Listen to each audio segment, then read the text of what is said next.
good to see you. Welcome to my channel, AB7 Trader. How can I help you? Gusto niyo bang matuto about stock market, technical analysis, tips and strategies? So, don't forget to subscribe my channel, then click the notification bell dahil every week nag-upload tayo ng 3 minimum videos about stock market. So guys, magandang gabi sa inyo. So, September 1, 2020, unang araw ng bear months at unang araw din ng September. So, second day of trading day sana pero kahapon is August 31. So, holiday tayo kasi nga National Heroes Day. So, ngayon guys, reviewin natin ang mga nag-trending ngayon araw. So, maliban sa ating PSE index. So, ang mga nag-trending ngayon guys na sa Green Energy Holdings Incorporated dito, FNI, Holcim, NIKL o Nickel Asia Corporation, Ali Ayala Land Incorporated, EEI Corporation, MAC, Macro Asia Corporation, Merrimart Consumer Corporation. So, ito yung mga nag-trending ngayon guys, ngayong araw to. So, kung mapapansin nyo, ang ilan sa mga nag-trendings guys na mga or kadalasan sa nagtre-trending sa mga nagdaang araw sa ating stock market is itong mga involved sa infrastructure o construction sa mga dito sa mga telecommunication company at sa mga mining. So mapapansin niyo 'yan kasi nga halos ito lang yung mga movement ngayon ng mga company. So mapapansin natin sa mga bangko, sa mga fast food. So medyo kwan sila. Hindi gaano maganda yung kanilang takbo ng kanyang company. At isa pa rin sa mga nagre-trending is yung mga involved sa supermarket or mga groceries kasi nga yun ang common necessities ng mga tao o commodities ng mga tao. So guys, punta tayo sa ating Instagram at alamin natin ang mga indication nito based sa technical. So kung may share ako ng mga fundamentals sa inyo, so i-try ko guys kasi nga mga nagdang araw is nag-aral tayo ng mga fundamentals. So punta tayo sa Instagram guys.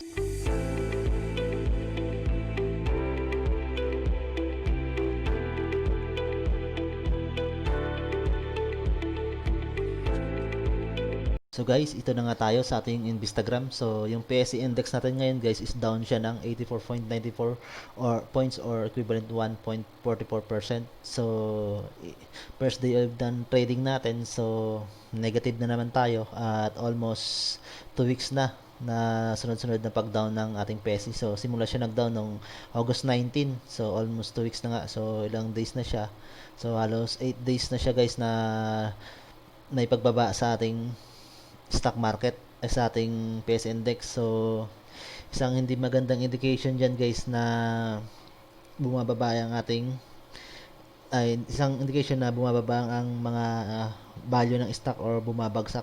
Saka meron mga net foreign buying na kwan is negative siya ngayon. So 261.55 M. So medyo malaki yan guys. So may value na siya na 261.55 M at may volume lang na umikot sa ating PSE ngayon na 1.87 billion o equivalent ng 6.86 billion. So napakaliit compare sa kwan at number of trades sa total trades na dito sa nangyayari sa mga stock dito guys is may 109.54k na number of trades ngayong araw.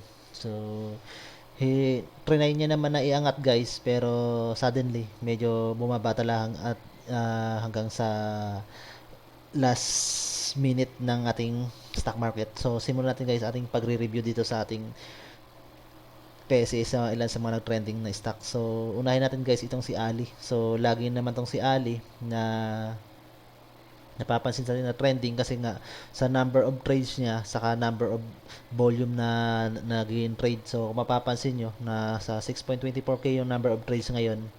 Pero ang kanya lang sa kanya guys is meron siyang indication na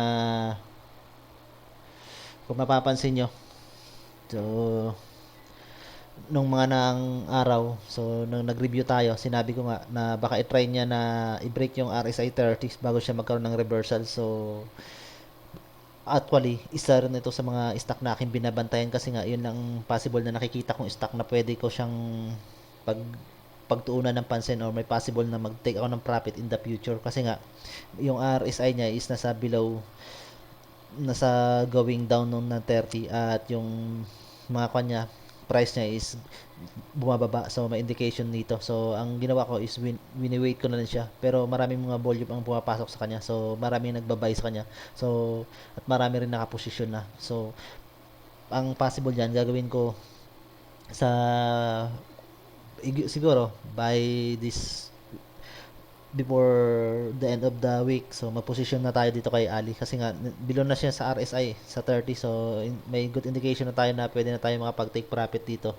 Kahit sabihin natin na pababa yung presyo niya. So, siguro bababa man yan, hindi man siguro ganun nakalaki. So makapag-take profit na sila tayo ngayon. At yung net foreign buying niya is negative na naman siya. Nasa 207.27 million yung lumabas na naman sa kanya ng mga investor. So sa number of 624k na trade, so possible na iba dyan is mga investor na nag-exit, or iba dyan yung mga nag-exit na investor, so yung mga bumili yung tumingin dito ngayon sa bagong investor na naman na pumapasok. So kasi nga nasa down na siya guys at negative na rin yung RSI niya, or below 30 na rin. So indication yan na oversold na yung company. So it's time to buy or take a position na sa stock na to. So yun isa sa ating mga nakikita kay Ali. So wala naman ako nakikitang fundamentals na narinig dito or nakita sa kanya maliban na lamang dun sa pagiging negative niya ng income. So 94.37%. At siyempre Ayala to, land. So isa rin to sa mga business ni Ayala na apektuhan ng COVID. So more on construction kasi ito yung Ayala Incorporated So mga hawak nito is Abida, so Porteco. So more on sa mga condo units, sa mga infrastructure. At ngayon medyo mahina yung ating infrastructure, pero tuloy-tuloy pa naman yung paggawa nito. So baka possible kung magtapos na to yung COVID-19 na to or pandemic na to, so baka mag-boom na rin ito yung mga business nito na involved sa mga real estate property. So guys, yun na natin nakikita dito kay Ali. So isa sa magandang stock na ating bentayan. So dito sumunod guys kay Dito. So si Dito medyo near siya dito sa ating tinatawag na overbought na RSI, pero at going down siya ngayong araw. Siguro isa sa mga nakaapekto nito ngayon guys is yung balita, fundamentals nating sasabihin na yung pag-junk ng US Hong Kong na regarding dun sa submarine, yung internet cable na idadaan mo sa ilalim ng dagat. So parang ginangkin ng US Hong Kong yun, so hindi inapprove na. So isa pa rin sa kasi dito. So Dines Oy, isang Chinese businessman. So sabihin natin na siya isang Pilipino na, pero kumbaga may communication pa rin siya doon sa mga taga China. So baka mga company niya is involved doon sa US na isa sa mga binan ng US ngayon ng mga company regarding din sa pagtulong sa pag-construct ng artificial island dito sa pinag-aagawan natin na sa West Philippine Sea or South China Sea na sinasabi. So isa rin indication yung guys na may possible na baka ma-apekto kayo dito. At isa pa sa napapansin natin, so approve naman yung kanya yung 25 years na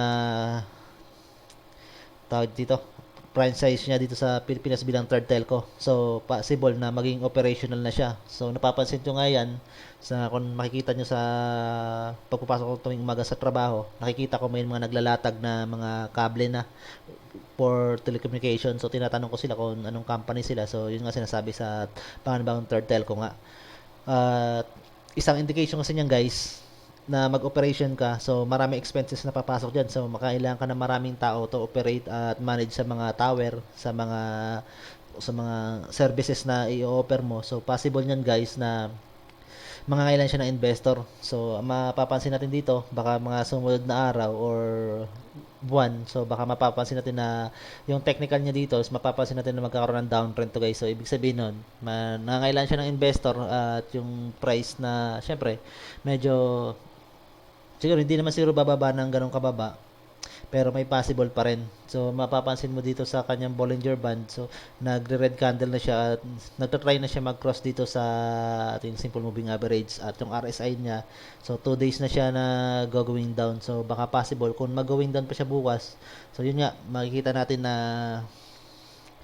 na bababa yung presyo niya. At sa akin bilang isang trader or mag-investor, semi-investor, hindi siya magandang company na mag-position tayo dito. So, yung mga nakaposisyon na dito sa part na to, kung saan man sila nag-position yan, so, kung either dito is nag-take profit or mga yun nandito. So, yun ang mga tao, yun ang mga trader na possible na naghihintay na lang ng profit, or kung mga nandito ka na position, so nag-take profit yan dito, or dito na lang din ang mga position yan na hinihintay natin. Magte-take profit na rin yan mga yan guys. So baka possible mga next week is mag-take na siya ng kanyang na profit yung mga tao dyan, or ba yan, pag naipit magka-cut loss. So mapapansin nyo 2.49k ang number of trades niya, pero 18.14 million volume lang ang kanyang number of trades. So tingnan natin ang nagdaang araw sa every 15 minutes candle niya. So makikita nyo sa every 15 minutes candle September, so pababa guys. Mapapansin nyo every 15 minutes candles ito September hanggang sa matapos yung trading hours is pababa siya yung price niya. So may indication na may pagbaba na siya ng price. So hindi siya nahatak pataas eh. So unlike na mga nakarang mga kanes, so to pataas. So ito mga to pataas ang mga kanya sa every 15 minutes candle. So may indication na yung price is may pagbaba na nga. At meron naman siyang sinasabi ko nga na investor. So kung mapapansin nyo, may net foreign buying siya na 2.37 million. So equivalent yan, i-divide nyo lang sa price niya ngayon, average price niya. So yun ang volume na pumasok sa kanya na binili ng mga foreigner. So yun ang ating makita kay dito. So kung dito, medyo mapapansin nyo, medyo mabababa yung mga volume na bumibili ng volume, at mapapansin nyo yung parang ibang mga trader is nagkakaroon ng cross trade na tinatawag. So mapapansin yung mga trader kung sino yung seller, sa rin yun yung buyer. So mga possible na yung iba nag-exit, yung iba nagte-take advantage nga kasi nga gawa ng operational na siya.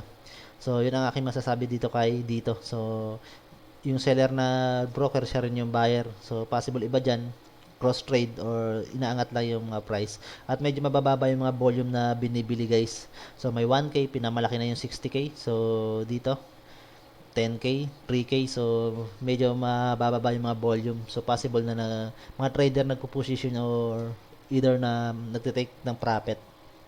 So mo dyan EEI, so yun nga sinasabi ko, pinamagandang company lang talaga na ay pinamandang uri ng business or negosyo nating na nakakuha sa stock market na pwede natin pag-tradean or posisyonan ng ating mag-invest tayo or mag-trade tayo is yung involved na lang sa mining, construction, saka yung sa mga common necessities, yung mga supermarket. So nandyan yung Miramart, Pure Gold, so 7-Eleven, kasi sila yung mga talagang araw-araw is na nagkakaroon ng tao dito ng pag gumagana sila. So nagkakaroon sila ng movement araw-araw kasi nga tinatangkilik sila ng tao, kailangan sila ng tao. So yung construction naman, so yung mga possible na mga project ng government na natigil dyan, so possible na tuloy-tuloy yan kasi hindi pwede matenga yan.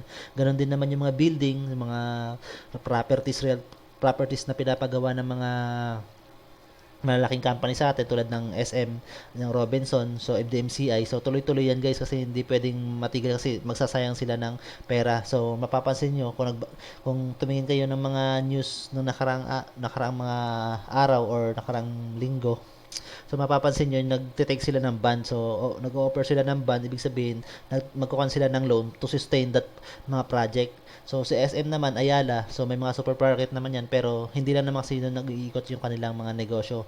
So meron din sila sa mga properties, kaya mapapansin nyo yung mga stock na may kinalaman kay SM, Ayala is medyo bumababa kasi nga yung ibang kanila is pababa. So yun ang aking napapansin. So, ang maganda tingnan guys is construction, mining. So, yung oil hindi na gano'n kasi wala namang ganong sasakyan. No? Tulad, mga jeepney, hindi na gano'n nakapagbiyahe. So, sa bangko, wala rin tayong gano'n kasi wala rin pwedeng maglagak ng pera sa bangko. Puro pull out din yung mga tao ngayon. Kasi nga, sa gawa ng pandemya. So yun ang aking napapansin guys ha. So kaya ako guys, namimili ako ng mga stock within mining sa mga yan, sa mga involvement sa mga grocery tulad ng Pure Gold, sa MM. So sa MM, medyo down siya ngayon pero nihintay ko yung tinatawag na reversal sa kanya. So dito kay EI guys, involved sa construction. So medyo unusual itong pag-up nito guys ngayong araw. So medyo malaki yung nangyari. May number of trades siya na 877 na may volume na 5.57 million saka may value na 33.59 million. So yung net foreign buying niya so may 15.9 million. So medyo mas malaki compare kay dito na may 2.37 million lang. So si EI medyo malaki yung mga foreign investor na pumasok sa kanya. So yun ang ating nakikita. So tingnan natin guys kay EI. So yun din. So medyo maganda ang mga indication nito na kung kasi yung seller na broker is iba dito sa buyer. So ibig sabihin may nagkakaroon ng kwanto guys dito yung palitan. So may nagte-take profit, may nag-invest. So yun ang ating nakikita dito sa company na to. At yung si Cole, so siya yung top seller ngayon dito kay EI na company. At ang napapansin ko lang na kung dito kay EI guys is medyo negative na tayo dito kasi nga overbought na siya. So possible na may nagte-take profit na rin dito. So yun ang aking masasabi dito guys kay EI. So hindi siya maganda. So siguro top gainer siya ngayon. Masasabi natin top gainer siya sa ngayong araw. So may 7.03%. Kaya siya pinaka-trending. So tingnan natin sa win or loss. So hindi naman siya. So may 11. So pero nandito siya sa top gainers pa rin guys. Pero hindi siya ang pinakamalaking gain. So kaya siya naging trending guys kasi nga yung napaka-unusual ng pagtaas ng kanyang price. So pero sa company na to hindi gaano siya masasabi natin magandang paglakakan ng investment. So sumunod guys FNI. So FNI pero nickel, global per nickel. So nasa overbought na naman siya guys na tinatawag. So nung mga nakaraang araw kasi, nung nakaraang linggo, so nagkaroon siya ng downs pagbaba. So pero nagkaroon siya bigla ng reversal na tinatawag. So yun ang ating tinatawag na baka may nag-take profit pa ng kwan or may possible na pinakawalan ng volume para i-grab ng mga trader. So ngayon nasa overbought na siya. So negative na tayo dito rin guys at medyo nakahag na yung candle niya dito. So ilang candle na nakahag dito guys sa kanyang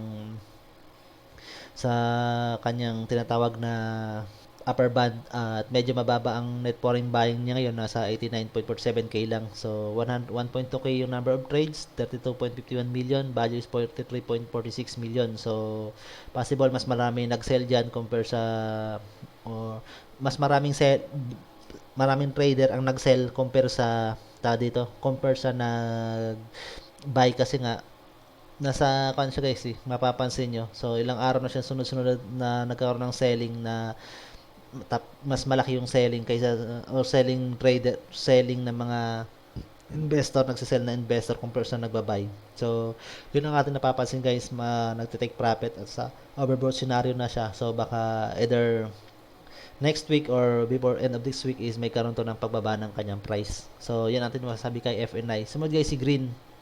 So si Green, yung technical niya medyo overbought, nakahag na rin dito. So near na sa red zone na siya tinatawag. So possible na nagkaroon ng profit to guys. So kung i-break niya ang RSI greater than 70, so pag tumaas pa sa 70, so possible na mapapansin natin yon dito. So either hanggang Friday, kung i-maintain niya ang above RSI niya, magbigay pa siya ng another green candle. So kasi ngayon lang din siya nag-confirm ng uptrend na tinatawag. So ang ating tingnan dyan, kung magkakaroon pa talaga siya ng uptrend, so stochastic, mapapansin mo si stochastic niya. So medyo past trend line mo is nasa taas pa naman siya ng slow trend line pero medyo maliit ang kanilang yung ito, nag-reach na rin si slow trend line dito sa overbought scenario na ating kwan.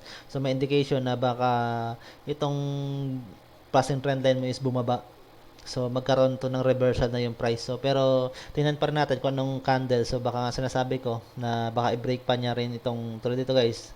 Nung nag-above siya sa RSI niya, yung candle niya is nagkaroon pa ng uptrend pero hindi ganun kalakihan yung price, yung gap ng price unlike ngayon na medyo malaki, nasa 0.14. So mga next series siguro niyan, so mga 0.05 pinakamalaki na or 0.06 ang pinamalaking price na magkakaroon siya ng gap.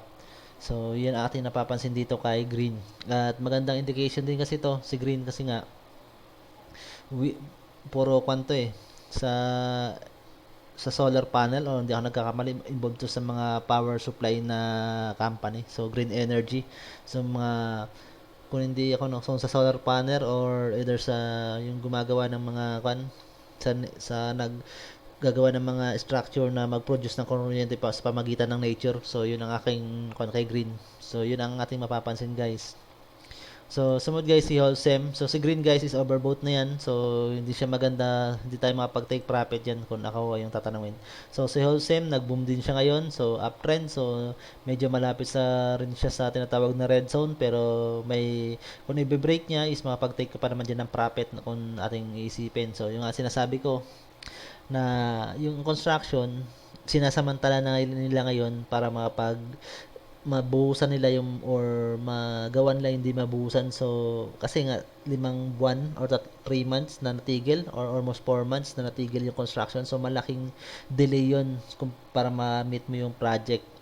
So isa kasi sa mga tinitingnan natin sa construction is yung time schedule. So importante yan. So ngayon nagkaroon ng pandemic naman, so i-hit nila yan yung mga schedule na hindi nila na meet. So lalong-lalo na malapit na yung tag-ulan. So yung iba diyan na medyo isasamantalin yung magandang panahon din para mabuhusan nila yung mga dapat buhusan, mga poste, biga, slab or sa mga ilang palapag nila na hindi nabuhusan kasi nga yung kami nasa guys, nasa construction kami. So napaka-importante yung timetable ay time schedule namin na tinitingnan. So dapat ma-meet namin or maging ahead kami doon in case na dumating man yung ganitong panahon na umulan. So may magagawa kami doon sa loob ng building. So yun ang importante. Kaya kung mapapansin nyo, si Holcim is involved to sa semento. So sa semento, si Holcim siya yung ginagamit natin na pambuhos sa mga dapat natin buhusan. So talaga magkakaroon siya ng pagtaas ng presyo. Pero yung nakikita ko dito guys, nagkaroon siya ng spin candle dito or spin candle ang tinatawag ko dito kasi hindi naman siya doji kasi may tawag dito, yung doji kasi is yung single line lang or single price ang makikita mo dito sa na to, yung naka-cross na to. Pero ito kasi dalawa, isang sa taas is 0.13 at sa baba is 0.12. So spin candle siya na tinatawag ko. At isang indication is red candle yan guys. So baka may tendency na magkaroon ng reversal to si Holcim. So yung ating bantayan. So yan nga guys, na red candle. Dito nga medyo nasa red zone na at medyo nag-flatten siya ngayon kasi nga red candle ito. So tingnan natin yung naging galaw niya ngayon every 15 minutes. So medyo may naman niya guys, medyo hinila rin siya pababa pero after mga last 1.5 hours is or almost 2 hours nagkaroon siya ng pagtaas ulit ng presyo. So medyo dito sa 15 minutes guys, medyo sideways na yung paggalaw niya is medyo parallel niya. Ibig sabihin niyan, kapag dadalhin natin yan dito sa day at ganun ang maging galaw niya guys, baka magkaroon to na tinatawag na sideways ng price. So baka lumaylo itong ating Bollinger Band. So baka magkaroon to ng pagnaro. Ibig sabihin yun guys, may pagbaba yung ating price. So yun guys ang masasabi natin kay Holcim.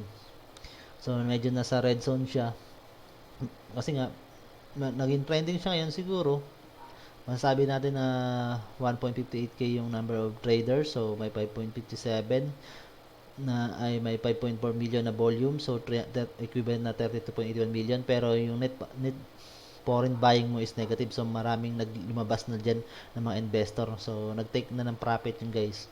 So lalo na net foreign yan. So foreigner. So sabi ko nga sa inyo, sa global market medyo maganda yung galawan ngayon, kaya paggabi so tumitingin tayo, so nagte-take tayo dun sa forex lang naman ako. So makikita ko dun guys na yung mga stock sa US medyo maganda yung galaw, at lalo na yung value ng dollars medyo umaangat. So yun natin masasabi dito kay Holcim. So negative tayo dyan guys. So sumunod guys si Max, so another ulit sa construction.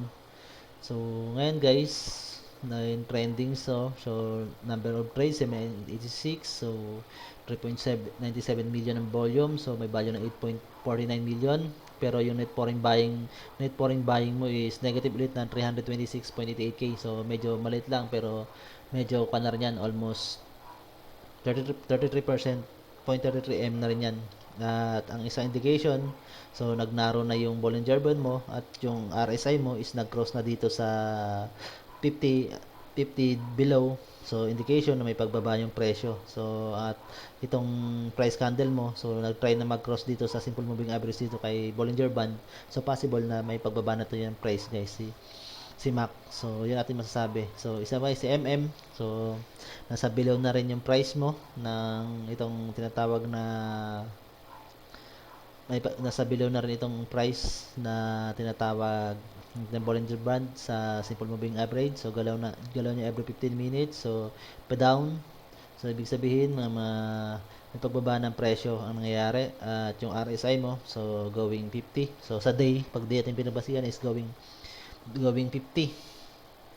so below 50. So mapapansin mo every 15 minutes ay 5 minutes ng candle at nandito na siya, nagkaroon siya ng reversal. So may possible na magkaroon man siya ng pagbaba guys ng price sa mga susunod na araw, pero hindi rin siguro magtatagal at magkaroon to ng reversal pabalik ng uptrend. So yun natin napapansin, kasi nga isa lang sa nakita ko dito is mag-open to ng panibagong branch. So MM maganda na indication, so tingnan, bantayan lang, at possible mag-take ng position kung sakali.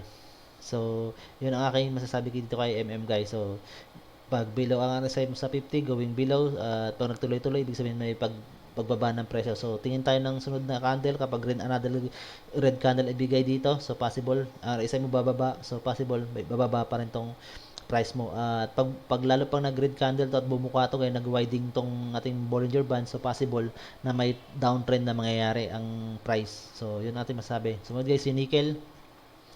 So nickel medyo parapit na naman siya, so bumalik naman siya ng reversal. So nung nakaraan, so August 20 siya nag-reverse ulit ng kanyang price, at sundan siya ng next week, so nagsunod yung pagtaas niya nung mga nakarang linggo, at hanggang ngayon, pero nasa red zone na siya, at yung RSI mo is medyo nagnanaro na, nagkakaroon na ng pagnaro ay Bollinger Band mo, so possible na mag-take na siya ng mag-take na to ng pagbaba ng presyo. So yun ang aking masasabi. So baka mag-take profit lang iba dito.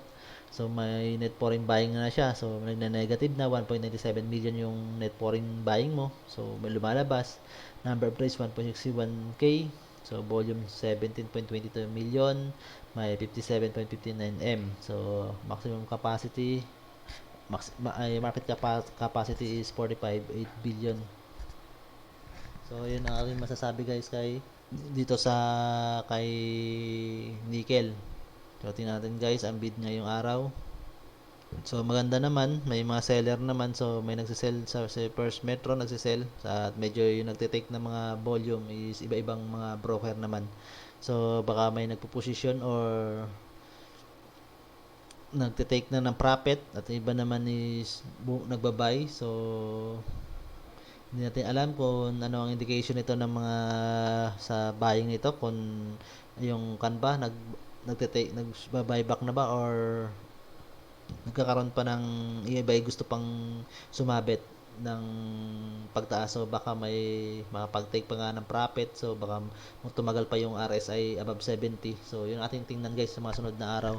So kapag bukas nag red candle yan, so isang may indication na yun na magkakaroon siya ng downtrend. Pero pag green candle pa yan, so may possible na magtagal pa yung RSI above 70 niya, pero baka next week is yun nga, simula ng pagbaba niya. So pansinin lang din natin, baka bigla rin siyang bumaba tulad nito. So bigla siyang bumaba ng pagbulusok, so baka maipit tayo. So yun natin nakikita guys.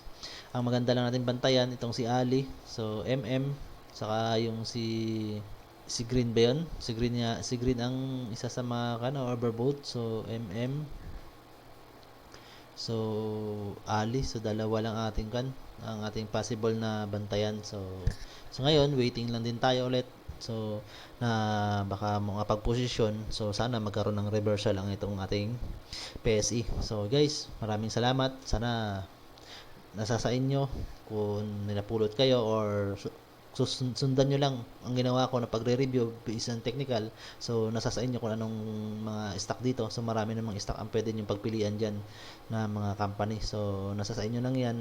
So ako kasi tumitingin ako sa number of trades, sa volume na at dito sa net pouring